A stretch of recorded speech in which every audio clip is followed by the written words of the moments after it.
it's time for Startup Britain, On the Money's regular feature on new UK businesses. And today we're talking about... Yep, it's Love Island, the hit ITV reality show watched by millions that's due back on our screens next week. I've got a text. Apparently, this is what happens when something big happens on Love Island, or is about to happen. Oh yes, I'm a huge fan. And here is some news just in. After years of promoting fast fashion brands, that's mainly t-shirts and dresses designed to be bought cheap and worn just a few times before being thrown away, Love Island will now partner with the mighty eBay, dressing its contestants instead in second-hand clothes. The move isn't the only example of how fast fashion could be on a downward spiral amid environmental and cost of living concerns. Yesterday, the fast fashion brand Misguided collapsed into administration. Hours later, the brand was bought for £20 million by Mike Ashley's Frasers Group, which also owns Sports Direct and House of Fraser, of course. But still, the consumer habits of Generation Z, those under 25 or so, could now be shifting away from fast fashion. And that's why my guest today, Jake Posner, found sustainable fashion brand No One True Anything in September 2021.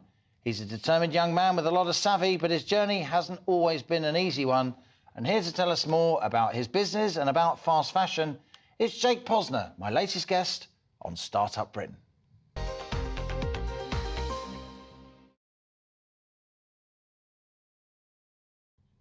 Jake, great to have you in the studio here on The Money. Tell us about your brand. So the brand No One True Anything really has such a deeper meaning. I want people to create their own perception over what they see, over what they consume. And I want people to dig a bit deeper. I don't want people to just read stuff on a surface level and accept it for what that is. You know, let's look at something like, take the metaverse, what Mark Zuckerberg is creating. Why is there a need for us to go back to a digital age or a digital setting from our home and consume everything behind a screen again? To me, I don't understand it. Is it power? Is it data? Is it money? To me, it's crazy. So for me, the brand is about finding a different perspective, making your own perspective and making your own decisions. You know, we just had a conversation at the top of the show about the high street, and we had two very savvy people on the panel. Indeed, we had Mike from the Federation of Small Businesses, and we were discussing, you know, what's going to happen to the UK high street. And one of our panelists was saying that, but consumers want to consume online. And we were saying, yeah, but they want to go to the high street as well. Something seems to be changing here. The pandemic, the cost of living crisis, it seems to be hollowing out the high street. On the other hand, though, people seem to be reverting to type, with fast fashion now suffering. You know, you are of that generation that's grown up with fast fashion, that's part of fast fashion, just like my kids. Okay. Tell us your feelings and what you think your generation's feelings are about fast fashion, because to some of us oldies, it seems pretty indulgent. So I've never been one for fast fashion. I've never. But your age group is, right? My age group is, for sure. And I think because of the things like an online platform, it's so easy, so accessible to click a button, oh, it comes to my door next day and I don't have to leave. And they watch this stuff on Love Island, right? And everyone on Love Island, they're talking about fast fashion. Oh, I bought this T-shirt, I wore it once, chucked it away. Exactly, and I bought it and I very glamorous. You know what? It's glamorous for a certain extent. It's glamorous to take a picture and put it on your Instagram. What it's not glamorous for is the environmental cost. It's not glamorous for sustainability, and you know, we're doing more damage by buying it. And during a cost of living crisis, it looks pretty indulgent. During the cost of living crisis, yeah, I mean, it can be indulgent. You know, I feel obviously at the moment with the cost of living crisis, there's a lot more priorities that people have. But I think that if we went back to, say, a government level, I'm not talking about funding here in terms of like money that the government are going to give to people. I'm talking about the government educating people, the government taking a step back at maybe what they could be reassessing. And again, this is maybe like a perception or something that I have, which is where the brand name comes from. I watch football, and every time there's an advert on football, there's gambling. Gambling's not helping anyone. Yeah. So by people being able to sit at their phone, tap a button, put £100 on a roulette number, or put £100 on a football bet, that's not helping. So if we took that away from people and made it a bit more restrictive, made it a bit more difficult to access, would people then not be as stuck in a crisis as bills come up, as bills become more and more expensive? Would people have a bit more in their savings, a bit more in their pocket to be like, okay, you know what, cost of living is going up, but I'm fine, I can manage because I've been taught that maybe gambling isn't the right thing to do the whole time, or something like that. So a lot of people listening and watching will agree with a lot of what you've said. They'll think fast fashion's a bit indulgent. They'll agree with your view on gambling.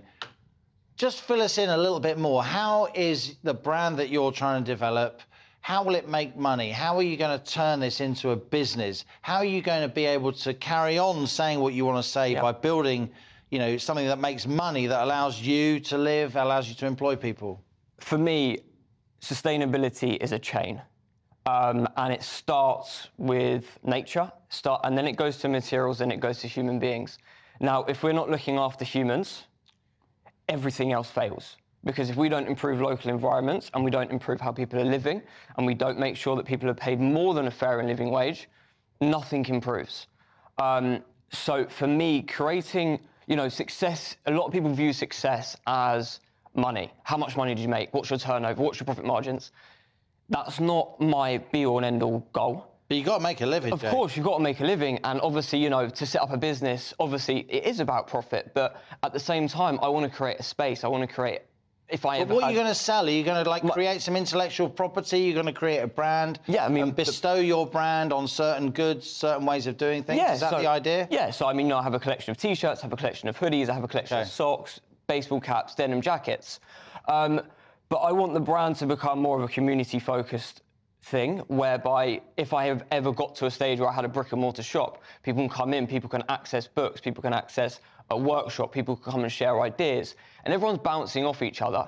And to me, that feels more like what a business is now. A business is meant to be more of a community. A business is meant to be a space where people can come and feel comfortable. People can come and see what you're doing. People can buy into more of the vision than the actual product itself. And for me, that's really important. Now, in what I do, I've met many, many entrepreneurs over many years, from, you know, world famous business titans all the way through to people, their whole life's work has been, you know, one shop on a small high street. And what many, many entrepreneurs have in common, Jake, is that they're not conventionally successful in their early life. They might not do so well at school. They might be a little bit ostracized. They might be loners in some way. Yeah. To what extent do you think your life so far marks you out as an entrepreneur? At school, I would be selling literally anything and anything to make some money. And I remember I got thrown out of school at 16. I got one GCSE, and I basically got told, look, you're not going to uni, you're not going to college, go and do something. So I was like, okay, fine, fair enough. I ended up running like a guest list at a nightclub whereby people would pay to come in, and I would take a cut of the door money. It needs a lot of savvy to do that. You need to learn how to handle people, right? So yeah, and especially when they've had a drink. Fight. You have to diffuse a fight. And they've had a drink. And you're not a huge guy. I'm not the biggest of all people. I'm not the biggest of all people. So for me, there's always been something there. You know, I've wanted to create something and prove to people that, you know, that doubted me, like, oh, okay, Jake has gone and created something. And I hear those words the whole time in my head. And they motivate you? 100%. It's just fuel to my fire. It's literally just chucking it on there. And it really does motivate me. Well, Jake, I've enjoyed meeting you, and we'll keep an eye on your business. Thank you. Not one shoe anything. I've learned a lot about fast fashion, and let's stay in touch. Thank you. Thank you for having me. Jake Posner there, our latest guest on Startup Britain. Now, lots of you emailing about today's opening discussion.